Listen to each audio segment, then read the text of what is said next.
बात है जुलाई सन 1644 ईस्वी की, जब मुगल शासक शाहजहां का दरबार लगा हुआ था। दीवाने खास में कार्यवाही चल रही थी। दीवाने खास वो स्थान जहां पर बादशाह के खास खास लोग ही उपस्थित होते थे। तो दीवाने खास की कार्यवाही चल रही थी। मुगल शासक शाहजहां अपनी गद्दी पर बैठे हुए थे। उनके दरबारी उनके सामने हाथ बांधकर बड़े अदब से खड़े हुए थे। उसी समय कार्यवाही के दौरान आज्ञा हुई कि नागौर के अमर सिंह राठौड़ को दरबार में उपस्थित किया जाए। अमर सिंह राठौड़ जो जोधपुर महाराजा गद सिंह के सबसे बड़े पुत्र थे, लेकिन राज्य के अधिकार से वंचित कर दिए गए थे, जिसके विषय में हम चर्चा करेंगे। तो आज्ञा हुई कि अमर सिंह राठौड़ को दरबार में उपस्थित किया जाए। अमर सिंह राठौड़ जब दरबार में उपस्थित हुए तो दरबार में खड़े हुए व्यक्ति सलाबत खां के द्वारा कुछ इस प्रकार के वाक्य कहे गए, जिनको सुनकर अमर सिंह राठौड़ ने अपनी कटार निकाली और कटार सीधे सलाबत खां के सीने में घोंप दी।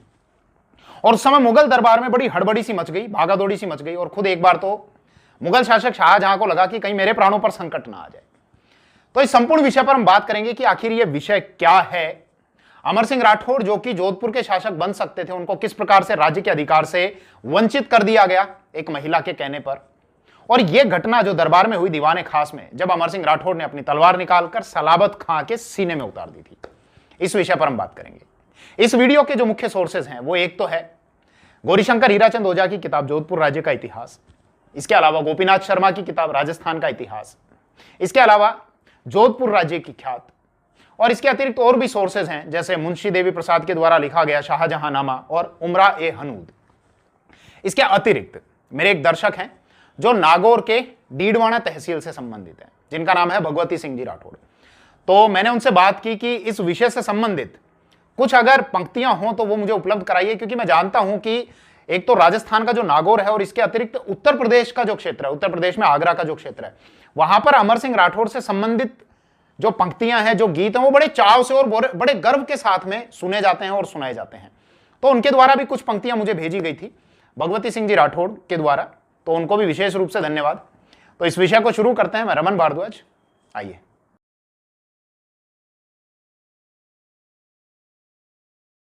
पूरे विषय को ठीक प्रकार से समझने के लिए हमको जोधपुर महाराजा गद सिंह के शासनकाल की ओर चलना पड़ेगा। तभी हमको ये समझ में आएगा कि उनके बड़े पुत्र अमर सिंह राठौड़ आखिर मुगल दरबार तक पहुंचे कैसे। महाराजा गद सिंह जो कि सन 1619 से और 1638 ईस्वी तक जोधपुर के शासक थे, उनके सबसे बड़े पुत्र थे अमर सिंह राठौड़ और अमर सिंह से छोटे थे जसवंत सिंह। महाराजा गद सिंह ने अपने जीवित रहते अपने बड़े पुत्र अमर सिंह राठौड़ के स्थान पर उनसे छोटे जसवंत सिंह को मारवाड़ या जोधपुर का उत्तराधिकारी घोषित कर दिया। अब बड़े पुत्र या योग्य पुत्र को उत्तराधिकारी क्यों नहीं बनाया, इसके संबंध में जोधपुर राज्य की ख्यात में हमको कुछ जानकारी मिलती है। जोधपुर राज्य की ख्यात से पता चलता है कि महाराजा गद सिंह को एक महिला से प्रेम हो गया था। उस महिला का नाम था अनारा बेगम। आज भी अगर आप जोधपुर में जाएंगे तो अनारा की बेरी बनी हुई है, जो अनारा बेगम के द्वारा ही बनाई गई थी। तो अनारा बेगम से प्रेम हो गया था और ऐसा बताया जाता है कि महाराजा गद सिंह के समय अनारा बेगम का जोधपुर राज्य पर इतना अधिक प्रभाव हुआ करता था कि वहां के जो राजकीय निर्णय हुआ करते थे उनमें अनारा बेगम का बहुत हस्तक्षेप हुआ करता था। इसी वजह से जब महाराजा गद सिंह की मृत्यु हुई 1638 ईस्वी में, तो उनकी मृत्यु के पश्चात मारवाड़ के सरदारों ने अनारा बेगम की भी हत्या करवा दी थी। खैर, महाराजा गद सिंह को अनारा बेगम से प्रेम था, उनकी बात वो माना करते थे और अनारा बेगम को जोधपुर में लेकर आ गए थे। अब जैसा जोधपुर राज्य की ख्यात में लिखा हुआ है कि एक बार अनारा बेगम के महलों में महाराजा गद सिंह और अनारा बेगम जब बैठे हुए थे, वहीं पर उनके पुत्र महाराजा गद सिंह के पुत्र जसवंत सिंह भी उपस्थित थे। जब वो दोनों खड़े हुए, गद सिंह और अनारा बेगम, तो राजकुमार जसवंत सिंह ने उनके जूते सरकाकर आगे कर दिए पहनने के लिए।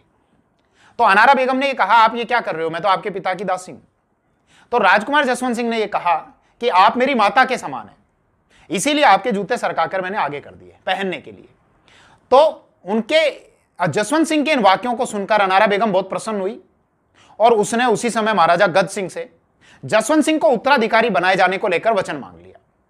एक तो एक कारण देखने को मिलता है। यह भी पता चलता है कि अनारा बेगम जो है वो अमर सिंह राठौड़ की निंदा किया करती थी, चुगली किया करती थी।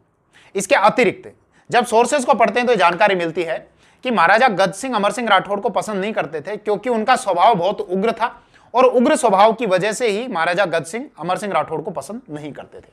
खैर, महाराजा गद सिंह भी जसवंत सिंह राठौड़ को पसंद करते थे और इसीलिए उन्होंने अपने जीवित रहते हुए ही जसवंत सिंह को उत्तराधिकारी बनाए जाने को लेकर सारी व्यवस्था कर ली।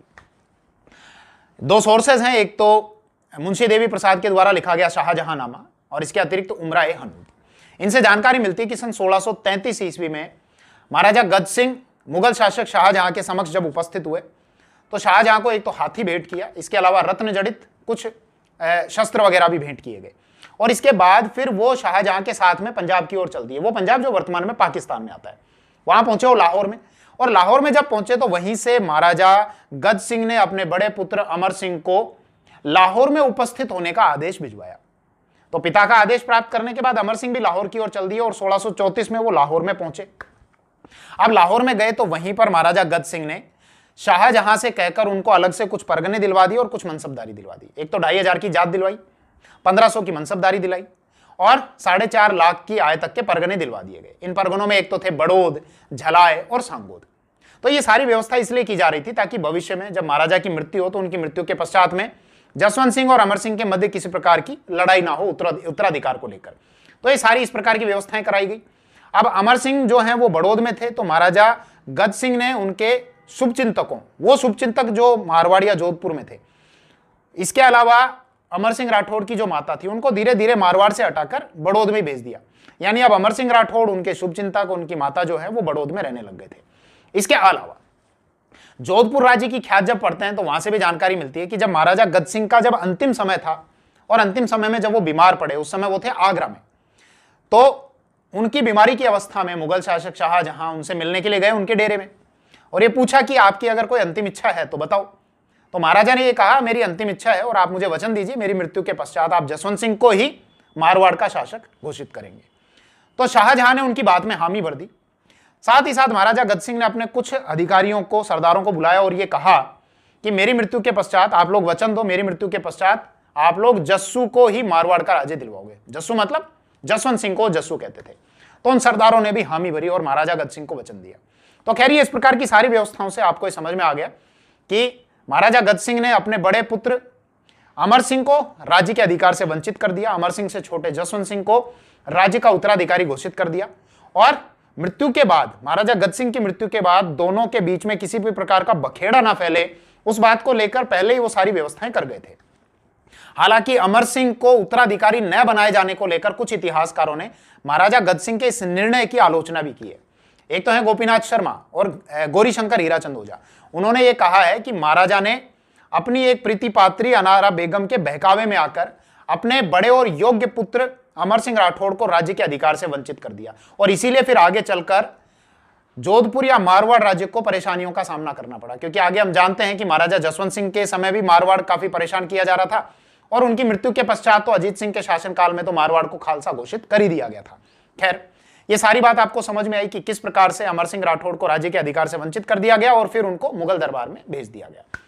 अब मुगल दरबार के कुछ नियम होते थे। आपको अगर बादशाह के सामने कुछ अर्ज करना है, बोलना है, तो बादशाह की परमिशन चाहिए। आपको मुगल दरबार से अगर छुट्टी चाहिए, अनुपस्थिति कहीं जाना है, तो बादशाह की परमिशन चाहिए। तो ऐसा ही हुआ कि एक बार जब अमर सिंह राठौड़ काफी दिनों तक मुगल दरबार में उपस्थित नहीं हुए और मुगल शासक शाहजहां की बिना किसी परमिशन के, तो शाहजहां ने अपने दरबारी सलाबत खां को अमर सिंह के पास में भेजा और यह कहा, कारण पता करो कि वो दरबार में क्यों नहीं आ रहे हैं, बिना पूछे कहां चले गए थे और उनसे जुर्माना वसूल किया जाए। तो सलाबत खां जब अमर सिंह के पास में गए तो अमर सिंह ने कहा मैं शिकार खेलने के लिए गया था, किसी आज्ञा की कोई आवश्यकता नहीं थी। और जहां तक रही जुर्माने की बात, तो ये जो मेरी तलवार दिख रही है, मेरी तलवार ही मेरी संपत्ति है। मतलब अगर जुर्माना वसूल करना है तो मेरी संपत्ति मेरी तलवार से वसूल कर लेना। अब ये बातें जब सलाबत खां ने आकर शाहजहां को बताई तो शाहजहां ने आदेश किया कि अमर सिंह जो है वो दरबार में उपस्थित हों। तो जब अमर सिंह वहां दरबार में गए, भरा दरबार है, दरबारी खड़े हुए हैं, सिंहासन पर बादशाह बैठा हुआ है, शाहजहां बैठा हुआ है, तो उस भरे दरबार में जब सलाबत खां ने अमर सिंह राठौड़ को गंवार कहा तो उन्होंने अपनी कटार निकाली और कटार निकालकर सीधे सलाबत खां के सीने में घोंप दी। हालांकि हमको कुछ और जानकारी मिलती है गौरीशंकर हीराचंद ओझा के द्वारा, जो जोधपुर राज्य का इतिहास लिखा गया है, कि अमर सिंह राठौड़ और सलाबत खां के बीच की जो दुश्मनी थी या मनमुटाव था, इसका एक कारण और समझ में आता है और वो कारण है नागौर और बीकानेर के बीच का विवाद। दरअसल सन 1644 ईस्वी में नागौर और बीकानेर के बीच में एक लड़ाई हुई थी मतीरे को लेकर। मतीरा वाटरमेलन जिसको कहते हैं। गर्मियां अब आ गई हैं, गर्मियों में मतीरे काट काट के खाएंगे, मतीरे का जूस पिएंगे। तो वाटरमेलन को लेकर नागौर और बीकानेर के बीच में लड़ाई हो गई थी। इतिहास क्या है कि नागौर का एक गांव है जोखड़िया और बीकानेर का एक गांव है सीलवा या जिसको खीलवा गांव कहा जाता है। दोनों गांव यूं पास पास हैं। तो मतीरे की एक बेल जो कि बीकानेर के खीलवा गांव से फैलकर और यहां नागौर के इस जोखड़िया गांव में आ गई। अब बेल को थोड़ी पता है कि ये अलग राज्य है और ये अलग राज्य है, कि मेरे को तो केवल यहां इसकी बाउंड्री तक रहना है, इस बाउंड्री में नहीं जाना। बेल है, वो बेल फैलकर यहां चली गई। अब है कहां की बेल, उगी कहां थी, बीकानेर के राज्य में। उग के कहां तक चली गई, नागौर के राज्य में। अब ये मत सोचना कि बीकानेर में उग के नागौर में चली गई, 100 किलोमीटर कैसे फैल गई। मैं राज्य की सीमाओं की बात कर रहा हूं। ये नागौर राज्य की सीमा, ये बीकानेर राज्य की सीमा। तो यहां से बेल फैलकर और एक आधा मीटर इधर चली गई, दूसरी तरफ चली गई। तो जब बीकानेर का किसान अपने उस मतीरे को तोड़ने के लिए नागौर के उस खेत में गया तो वहां के किसान ने मना कर दिया कि भैया ये मतीरा मेरे खेत में लगा हुआ है, मैं तोड़ने नहीं दूंगा। इस बात को लेकर किसानों में लड़ाई हो गई। किसानों की लड़ाई राजाओं तक पहुंची। बीकानेर के शासक थे करण सिंह राठौड़ और नागौर के शासक थे अमर सिंह राठौड़। दोनों की लड़ाइयां हुई। इस लड़ाई को कहा गया मतीरे की राड़ या मतीरे को लेकर लड़ी गई लड़ाई। अब हालांकि कुछ सोर्सेज ये बताते हैं कि इसमें अमर सिंह राठौड़ विजयी रहे और उन्होंने बीकानेर के उस खीलवा या सीलवा गांव पर अधिकार कर लिया। कुछ सोर्स ये बताते हैं कि इसमें बीकानेर राज्य जीत गया था। खैर, अलग अलग सोर्स अलग अलग बात करते हैं। अब हो सकता है आपको शायद ये थोड़ा हास्यास्पद भी लग रहा हो, लेकिन आप जरा इस पहलू पर भी विचार करिए कि पहले उस समय के जो शासक थे उनके लिए उनकी प्रजा का महत्व कितना ज्यादा हुआ करता था कि अपनी प्रजा के लिए, मात्र उस मतीरे के लिए वो लड़ पड़े। अपने प्रजाजनों के लिए, मात्र 2 किसानों के लिए 2 राजा कूद पड़े। काश आज के जो नेता हैं उन नेताओं को भी इसी प्रकार होना चाहिए था। लड़ने की बात नहीं, नेताओं को इस प्रकार होना चाहिए था कि प्रजा को थोड़ा सा भी अगर दुख दर्द अगर है तो वो अपनी प्रजा के हितों के लिए किसी भी स्तर तक उतर आए। ऐसा होना चाहिए था। खैर, तो अब ये जब लड़ाई हुई मतीरे की राड़ 1644 ईस्वी में, तो इसके बाद से जो सलाबत खां था वो बीकानेर वालों का पक्ष लेने लग गया था। तो इसीलिए अमर सिंह राठौड़ सलाबत खां से भी चिढ़े हुए थे पहले से, और ये इस प्रकार की घटना भी हुई जिसमें गंवार कहा गया। तो उन्होंने अपनी कटार निकाली और उस भरे दरबार में मुगल शासक शाहजहां के सामने सलाबत खां के सीने में कटार घोपी। अब जैसे ही कटार घोपी तो भगदड़ सी मच गई वहां दीवाने खास में, और शाहजहां को भी एक बार लगा कि कहीं मेरे प्राणों पर संकट ना आ जाए। अब अमर सिंह राठौड़ के साथ में क्या हुआ, तो इसके संबंध में 3 तरह की अलग अलग जानकारी देखने को मिलती है। जैसा एक तो गोपीनाथ शर्मा ये कहते हैं कि अमर सिंह राठौड़ वहां से सुरक्षित दरबार से निकल गए थे, लेकिन जैसे जैसे वो नीचे तक पहुंचे तो नीचे पहुंचते पहुंचते अर्जुन गौड़ और उनके साथियों द्वारा अमर सिंह राठौड़ की हत्या कर दी गई। इसके अलावा यह भी जानकारी मिलती है, जैसा गौरीशंकर हीराचंद ओझा कहते हैं, कि वहीं दरबार में ही अमर सिंह राठौड़ की हत्या कर दी गई थी और अमर सिंह के साथ के जो योद्धा थे वो भी लड़ते हुए वीर गति को प्राप्त हुए थे। उन्होंने भी सामने शत्रु दल को मारा और मारते मारते उन्होंने मृत्यु को गले लगा लिया। इसके अतिरिक्त यह भी हमको पढ़ने को मिलता है कि उस समय तो अमर सिंह सुरक्षित वहां से निकलकर चले गए और फिर बाद में शाहजहां ने एक व्यक्ति अर्जुन दास गौड़ को अमर सिंह राठौड़ को वापस बुलाने और षड्यंत्र करके मारने का दायित्व सौंपा। तो अर्जुन गौड़ के द्वारा यह षड्यंत्र किया गया और उन्होंने अमर सिंह से कहा कि आप वापस आ जाइए मुगल दरबार में, बादशाह जो हैं वो आपके साथ में समझौता करना चाहते हैं, तो आप वापस उपस्थित हो जाइए। तो अमर सिंह जब वापस वहां पर गए, उपस्थित हुए, तो षड्यंत्र करके अमर सिंह राठौड़ की हत्या कर दी गई और उनके साथ के जितने योद्धा थे वो भी मारते मारते और मृत्यु को प्राप्त हो गए।